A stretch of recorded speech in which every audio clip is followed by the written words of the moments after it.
입니다. 지금 스데반이 재판장에 서 있습니다. 그가 재판장에 서 있는 이유는 크게 두 가지입니다.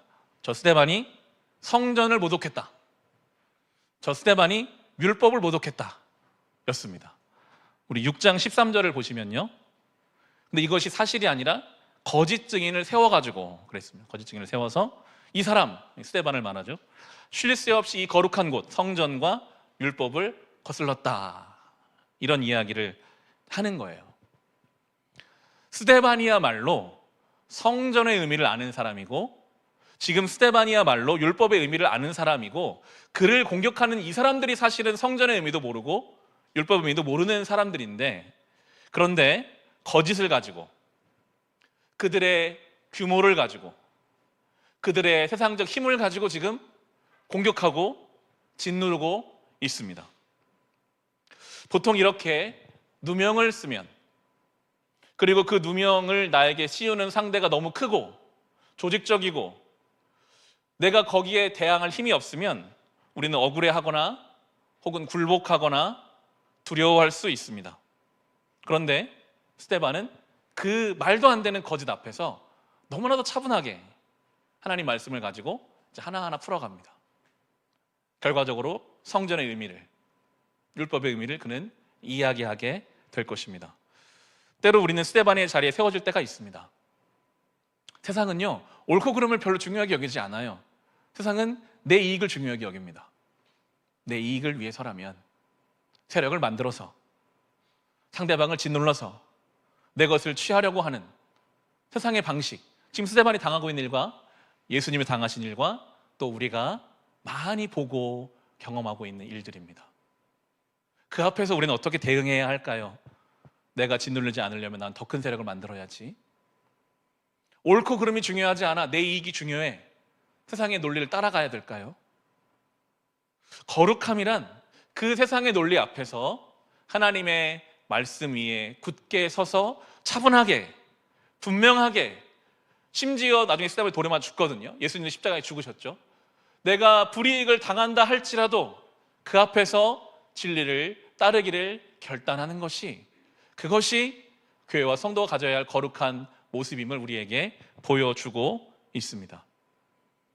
이 위대한 순교자 스데반의 설교의 시작점이 되는 인물이 아브라함입니다. 오늘 설교의 제목이기도 한데, 아브라함을 그가 부를 때 2절 말씀에 보시면 중간쯤에 이렇게 나오잖아요. 우리 조상 아브라함이라고 말합니다. 아브라함을 조상, 우리말은 성경은 조상으로 번역되었는데 이것은 이제 아버지라는 똑같은 단어를 쓰고 있습니다. 아버지 아브라함. 그러니까 우리가 아브라함의 후손이라는 이야기를 하고요. 여기서 우리에는 여기 우리까지 다 들어갑니다. 우리까지.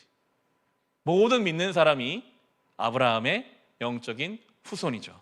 말씀을 찾아보겠습니다. 로마서 4장 12절 말씀을 보시겠습니다. 그 아브라함의 혈통적인 후손에 대해서 굉장히 그 당시 유대인들은 관심이 많았거든요. 근데 로마서는 우리에게 그 완전한 확장을 말씀해 주죠. 4장 12절을 보시면 여기서 말하는 그가 이제 아브라함이거든요. 또 그는 할례를 받은 사람의 조상이 되기도 하였습니다.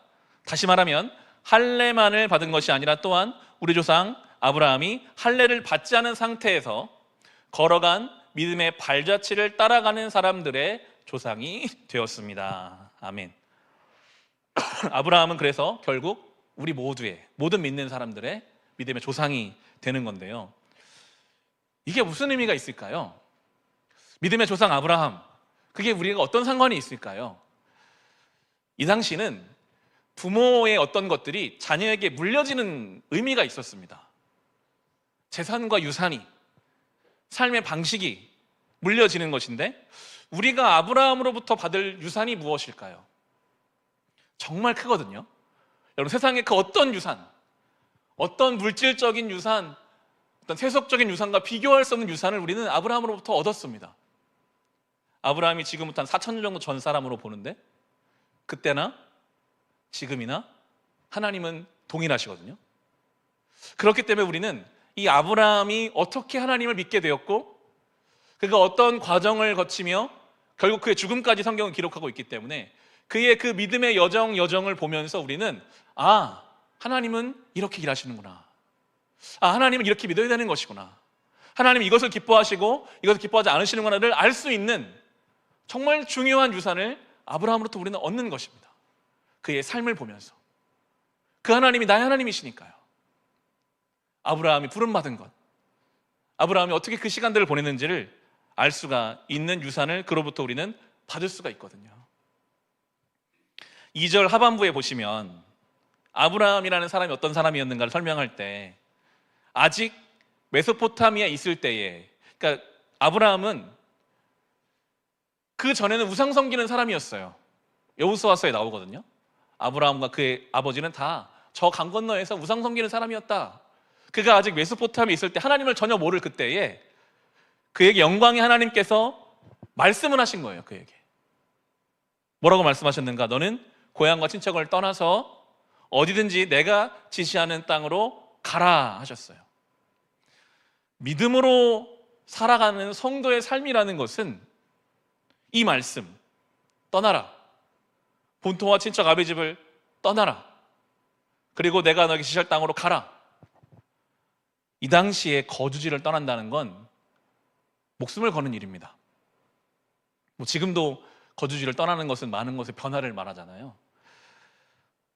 신앙생활을 한다는 것은요, 내가 주님 믿는다는 것은 내 삶이 100이 있다면 그 중에 내가 동의되는 거 한 5에서 10 정도 바꿀 수 있어. 내가 하고 싶은 거 다 하고요. 요건 제가 할 수 있겠습니다라고 바꾸는 정도의 부르심이 아니라는 것을 이 믿음의 조상으로 여겨지는 아브라함이 우리에게 보여주고 있습니다. 하나님의 부르심은요, 우리의 전체를 다 바꾸는 것입니다. 완전히 새로워지는 것입니다. 떠나는 거거든요. 내가 있던 자리에서. 그가 75세에 떠났으니까 거의 모든 것이 익숙해지고 모든 것에 완숙해지는 상태에서 다 놓고 주님이 떠나라고 하세요. 떠나라. 한 번도 가본 적이 없는 곳으로 가래요.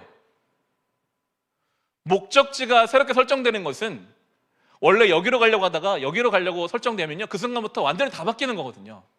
거기까지 가기 위해서 내가 무엇을 준비해야 될지, 내 시간과 내 물질과 내 모든 것을 어떻게 써야 될지가 목적지가 결정되면서부터 다시 달라지게 되어 있습니다. 믿음의 조상 아브라함을 따라가는 우리들은 하나님을 따른다는 것은 우리의 삶의 모든 것을 하나님 말씀 앞에서 바꿔가기를 결단하는 것임을 이 아브라함을 통해서 볼 수 있거든요. 아브라함이 특별한 존재, 대단한 사람이어서 그가 그렇게 부름받은 것이 아닙니다. 앞서 말씀드린 것처럼 아브라함은 우상 섬기는, 하나님과 관계없는 삶을 살던 사람이었습니다. 그런데 어느 날 그에게 하나님 말씀이 들려진 거예요. 떠나라, 그 자리를. 그 말씀이 무시가 안 되는 거예요. 이게 무슨 소리야? 난 원래 여기 사는 사람인데. 그게 아니라 그 하나님의 떠나라는 그 말씀이, 그 자리가 있을 자리가 아니라는 그 말씀이, 어딘지는 모르겠지만 내가 어딘가 가야 할 곳이 있다라는 그 말씀이 그의 영혼을 흔드니까요, 그가 이제 움직이게 될 수밖에 없었습니다. 그것이 믿는 자의 삶입니다. 어제까지 내가 그냥 하나님과 관계없이 내 마음대로 막 살았던 인생이라 할지라도 오늘 내 영혼에 들려온 어떤 말씀, 내가 이렇게 살아서 안 될 것 같은데, 이 자리가, 이런 방식이, 이런 것이 내 삶은 아닌 것 같은데 라는 어떤 성령의 감동 속에서 정확하게는 모르겠지만 나를 어딘가로 부르시는 주님, 내 삶의 방향을 말씀해 주시는 그 주님 말씀 앞에서 반응하게 되는 것, 그게 성도의 삶이거든요. 그래서 아브라함이 다 놓고 떠났어요. 근데 5절을 보시면, 오늘 본문의 7장 5절을 보시면 그러나가 나오잖아요. 그러나 하나님이 손바닥만한 땅도 안 주세요. 그리고 자녀를 안 주세요. 그렇게 갔다면, 나름대로 결단하고 갔다면 환경적 변화가 있어야 되거든요. 그게 이치에 맞잖아요, 우리 생각에. 근데 하나님은 땅도 안 주시고 자식도 안 주십니다. 약속은 있는데 환경이 변화되지 않는, 어쩌면 우리는 그 시간을 보낼 때가 있습니다. 그때가 우리의 믿음이 드러나는 때입니다. 상황과 환경이 우리를 어렵게 할까요? 뭐가 내 대로 안 돼서, 이게 지금 이래서 저래서 우리가 그것 때문에 힘든 걸까요? 성경을 저는 파고 들어가고 묵상해 보면서 정말 우리를 힘들게 하는 것은 그 환경이 아니라, 그 상황이 아니라, 그 환경과 상황 앞에서 드러나는 하나님 앞에 나의 정말 빈약한 하나님의 약속을 향한 신뢰가 드러날 때, 그게 우리를 힘들게 합니다. 바꿔 말해서 정말 내가 하나님의 약속을 향한 분명한 신뢰가 있다면 상황이 어떤 것이 별로 중요하지가 않거든요. 하나님 날 부르셨으니까 책임지시겠지. 그게 돼요. 어떤 자리에 가도. 그런 사람 우리가 성경 많이 보잖아요. 다니엘이 사자굴에 던져져도요, 그 상황이 그걸 어쩔 수가 없어요. 하나님을 신뢰하는 사람이니까요. 골리앗 앞에 다윗이 서도요, 그 골리앗이 어쩔 수가 없거든요. 우리를 힘들게 하는 건 상황과 환경이 아닙니다. 그 상황과 환경 앞에 드러나는 나의 미약한 하나님을 향한 신뢰가 내 영혼을 흔드는 거죠. 약속이 불분명하면 우리는 늘 불안합니다. 쫓깁니다. 방향을 잃습니다. 약속이 분명하면 거칠 게 없죠. 두려울 게 없습니다. 6절 보시면 지금 아브라함이 자녀 한 명 없거든요. 근데 하나님은 뭐라고 하시는가 하면 내 후손들이 외국 땅에 나그네가 되어 400년 동안 종살이 할 거고 학대를 받을 것이다. 그렇지만 나오게 할 것이다. 이런 이야기를 이제 하세요. 아직 아무 일도 일어나지 않았는데 하나님은 이미 이 출애굽기를 말씀하고 계시는 거죠. 그 말씀대로 다 되잖아요. 다 되거든요. 하나님의 일은 하나님의 때에 이루어집니다. 그것은 반드시 분명하게 이루어져 갑니다. 지금은 그게 안 보여도, 자녀 한 명이 없는데, 아니 땅 하나가 없는데 어떻게 민족이 이루어진다는 거지? 하나님 뜻대로 되거든요. 그때 우리는 어려움을 겪는 것 같습니다. 그래서 아브라함이 지금 하나님 말씀대로 떠나서 이제 살기 시작했는데, 가나안 땅에서 그가 좌충우돌 하거든요. 기근이 되니까 이집트로 도망가기도 하고, 자기 아내를 누이라고 속이기도 하고, 못 기다리고 하갈을 통해 이스마엘도 낳고, 뭐 이런 일들이 있습니다. 하나님이 살라고 하는 땅에 살면서도 이건 이렇게 하는 게 맞나 저렇게 하는 게 맞나, 그 결정 앞에서 약속이 불분명해지면 이제 흔들려요. 어려움을 겪어요. 저도 그런 것 같습니다. 우리의 신앙생활이 그런 것 같습니다. 예수 믿고 이 길을 걷는데 이걸 이렇게 하는 게 맞나 저렇게 하는 게 맞나 할 때가 있거든요. 주일 예배를 마치면 저는 원래는 저 문 앞에서 나오시는 교우들께 인사를 드렸었습니다.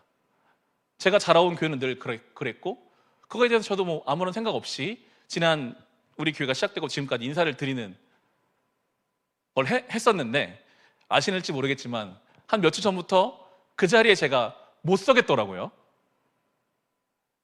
첫 번째 이유는 혹시 그 인사를 나누다가 특정 누군가와 더 인사를 길게 나누느라 인사를 못 나누는 사람이 생길 수 있고, 그분이 한 번이 아니라 혹시 두 번, 세 번 겹쳐서 그 일이 일어남으로써 저 목사님 나랑 인사를 안 나누고 싶은 건가 하는 오해의 소지가 생길 수도 있지 않을까 하는 생각이 드니까 내가 누군가를 인사하는 것 때문에 시험에 들게 하면 안 되는데 하는 생각이 들었습니다.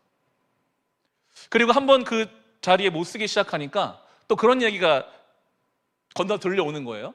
목사님이 인사를 하지 않으니까 교회 주인이 없는 것 같아요.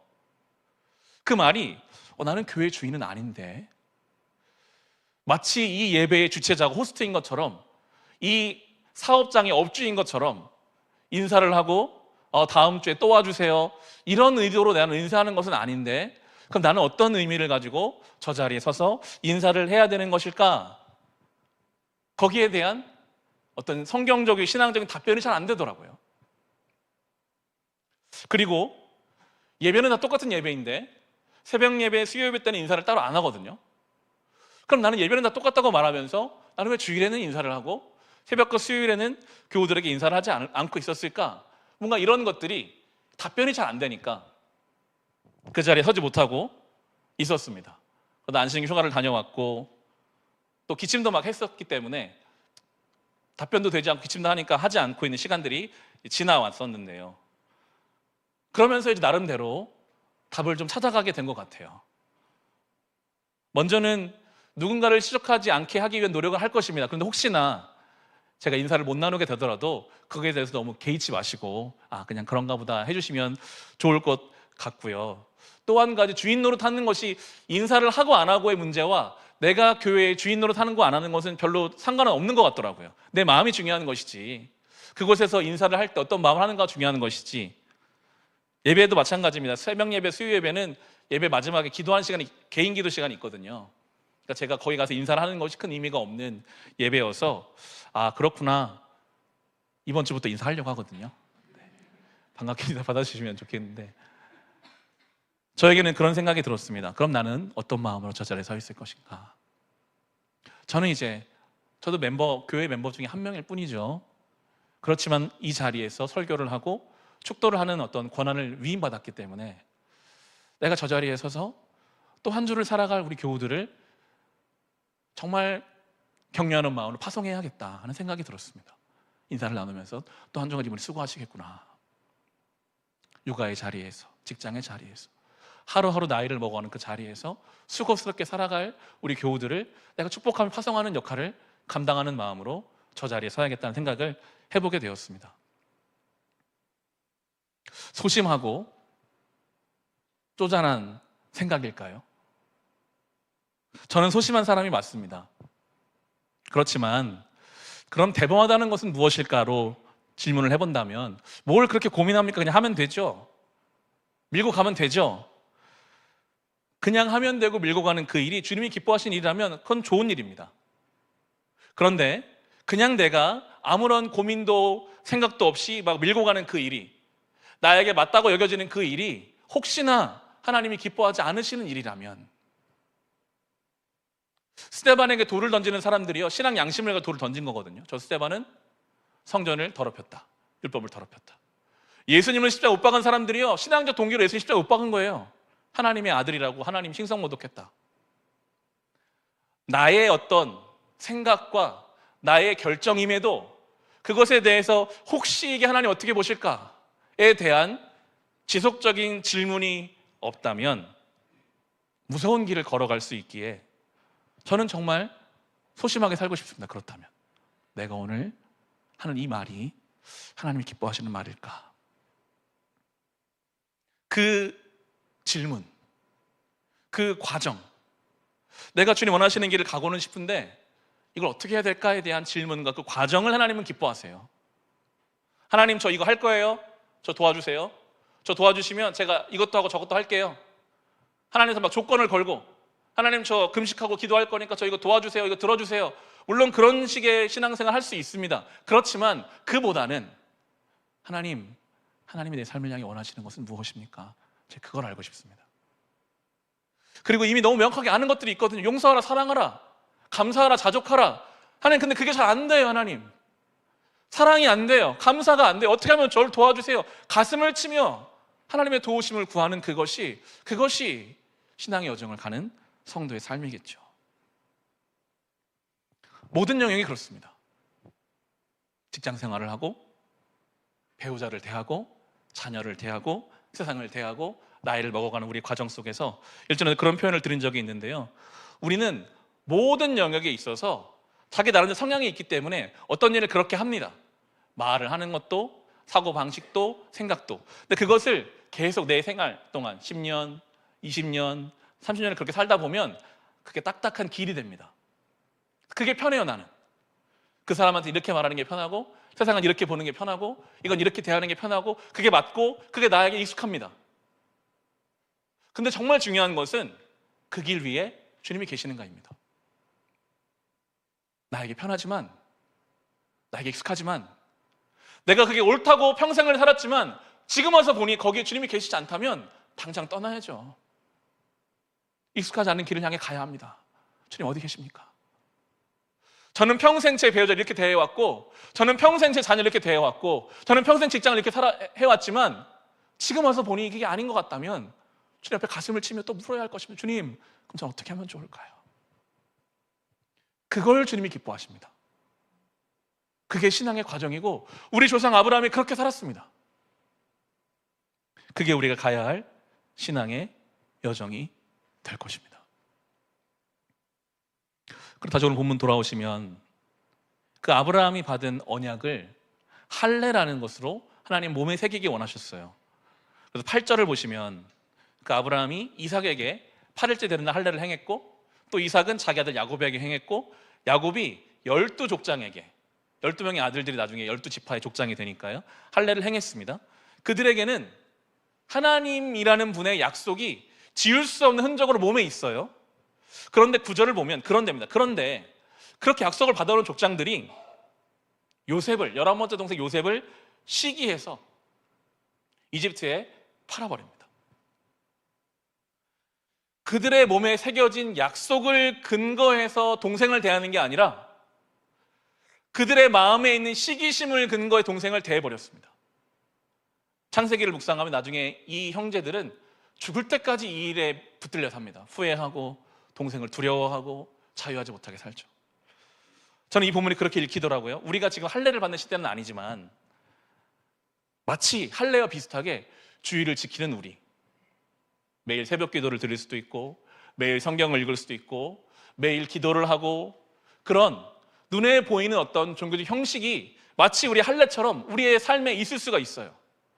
누가 봐도 그리스도인이고 누가 봐도 믿는 사람인데 어떤 사람을 대하고 어떤 일을 결정함에 있어서는 그 할례 하나님 약속이 아니라 시기심으로 누군가를 대하고 있다면,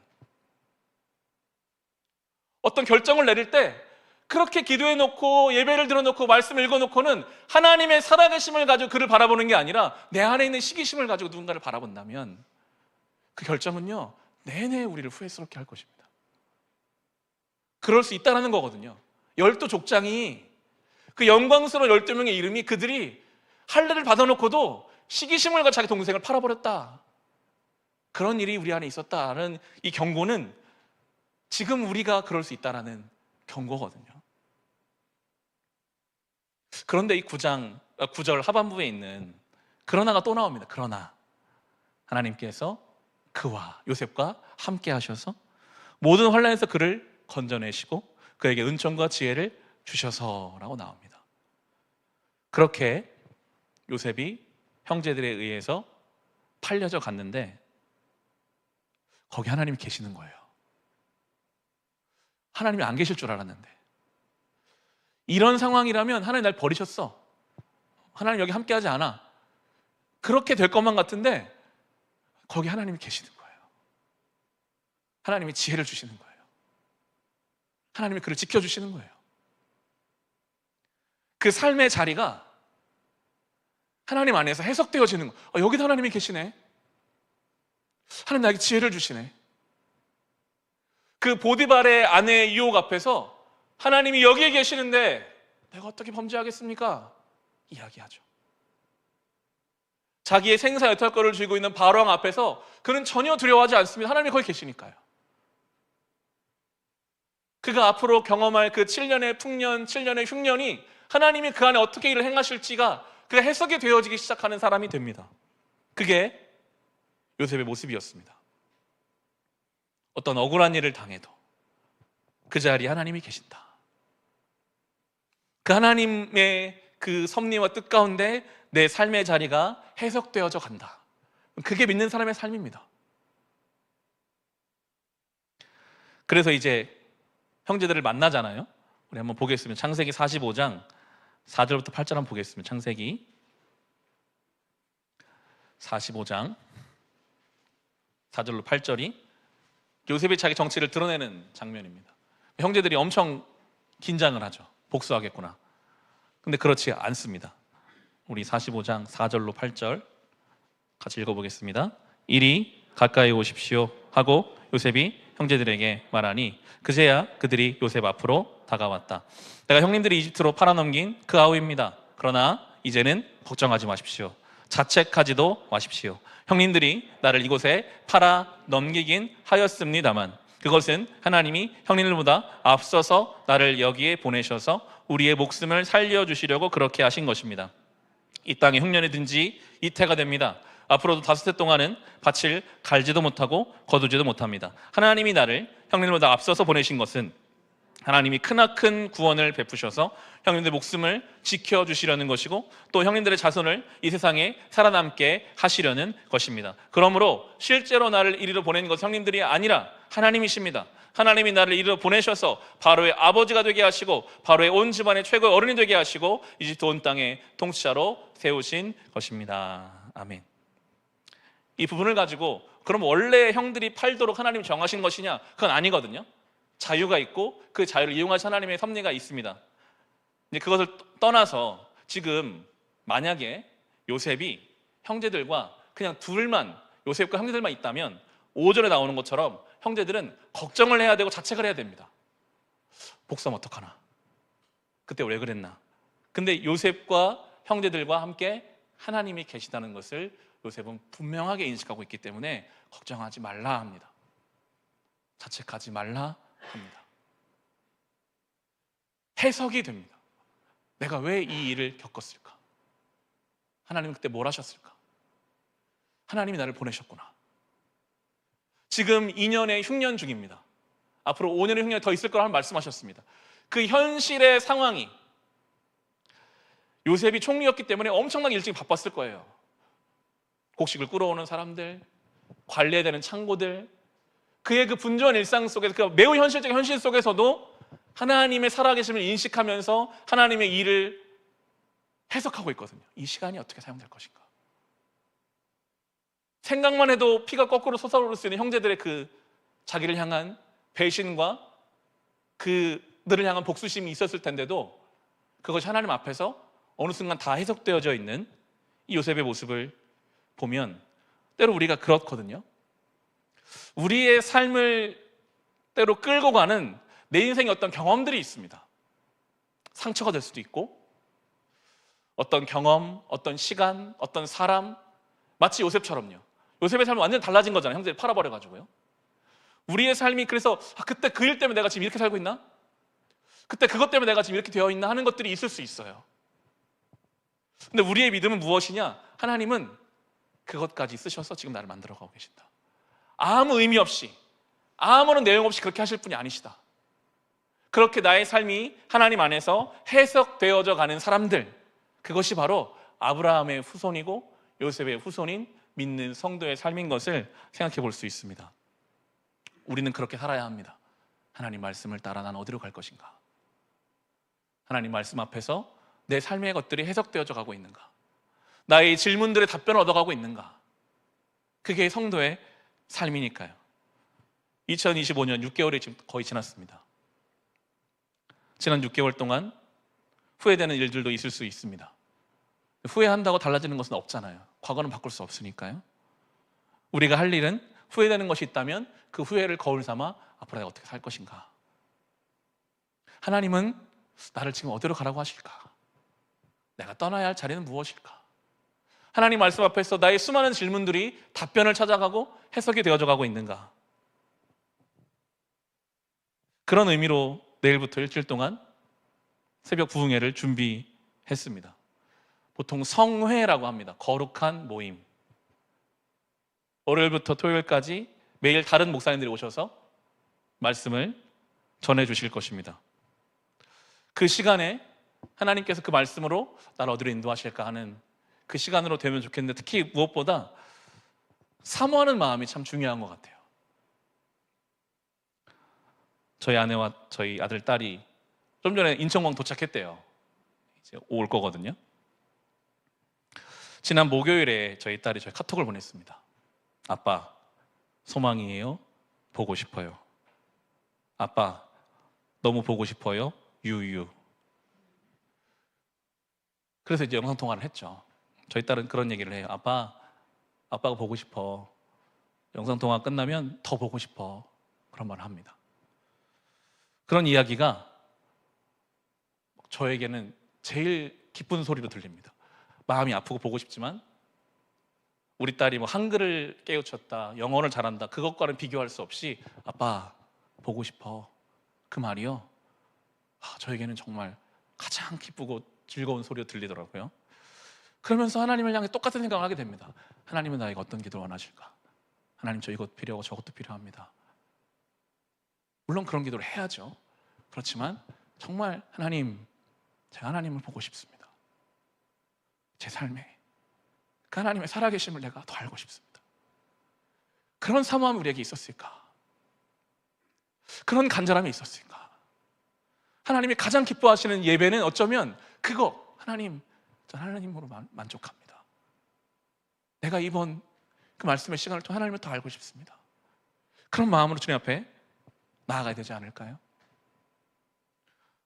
출애굽기 20장에 십계명이 처음 나옵니다.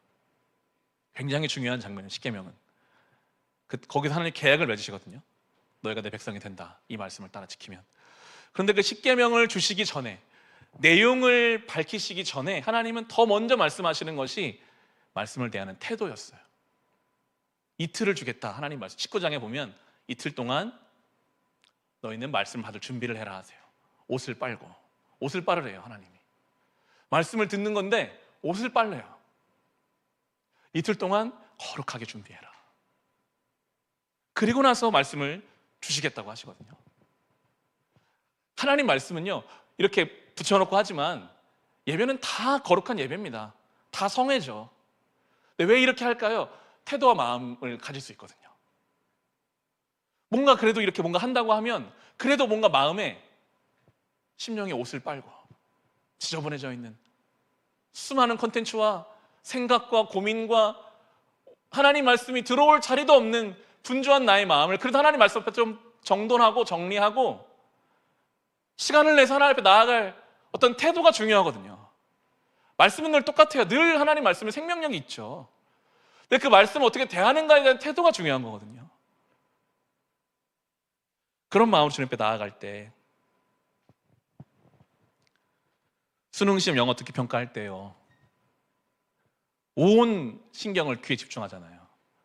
누가 다리 떨면은 안 되잖아요. 왜 다리 왜 떠나, 지금 한 단어 들어야 되는데. 들어야 문제를 풀잖아요. 안 들으면요 문제를 풀 수가 없어요. 하나님 말씀이 내 영혼의 귓가에 들려와야 내 인생의 문제를 풉니다. 지금 하나님 말씀이 못 들리도록 막 수많은 소음들이 있는데 그걸 그냥 두시겠습니까? 그럴 학생은 없어요. 어떻게든지 온 나라가 1시간 출근 늦게 해버리잖아요. 소음을 없애기 위해서. 비행기가 안 떠요. 들어야 되니까요. 그래야 풀 수 있으니까요. 정말 하나님 말씀을 듣기 위해서 내 영혼을 준비하는 과정이 필요합니다. 최소한 일주일만이라도, 아니 일주일에 내가 하루만이라도 정해놓은 그 날이라도 내가 어떻게 주님 말씀을 들을 수 있을까? 사모하는 자에게 하나님은 말씀해 주실 것이고, 내 안에 나도 모르는 그 질문에 답을 주실 것이고, 나의 길을 인도해 주실 것입니다. 그런 마음으로 우리 조상 아브라함이 그 길을 간 것처럼 우리도 그렇게 믿는 자로 살아가는 우리 뭐 될 수 있기를 주님의 이름으로 축원합니다. 우리 같이 찬송하고